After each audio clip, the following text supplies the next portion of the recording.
নমস্কার বন্ধুরা, আশা করি আপনারা ভালো আছেন।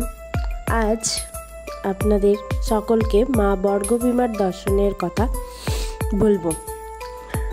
আমরা রবিবার সকাল 5টায়, ভোর 5টায় বলতে পারেন, পরিবার সমেত বেরিয়ে পড়েছিলাম মা বর্গভীমার দর্শনে।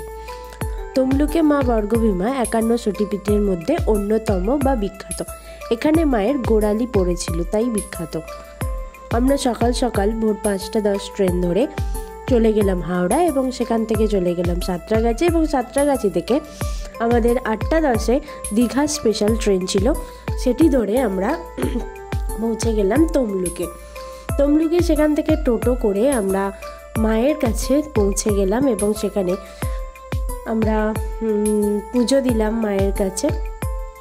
মন্দিরে আপনারা গিয়ে দেখতে পাবেন আশেপাশে ছোট ছোট দোকান, এবং ওখান থেকেই পুজোর সামগ্রী কিনে আপনারা মায়ের কাছে পুজো দিতে পারেন।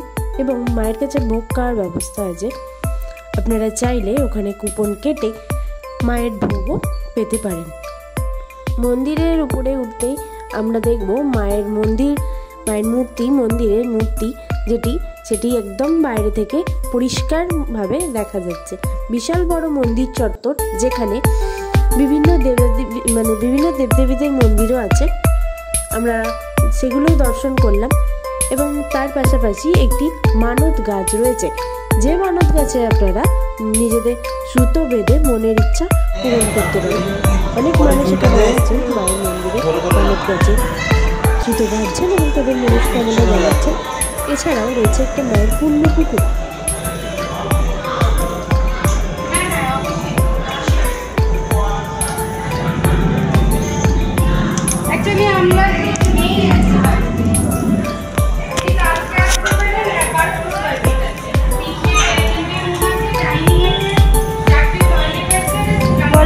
পুকুরের জলটা খুবই নোংরা হয়ে আছে, প্লাস্টিক বোতল, ফুল ইত্যাদিতে পাতা টাতায় ভর্তি হয়ে আছে, পরিষ্কার পরিচ্ছন্ন নয়।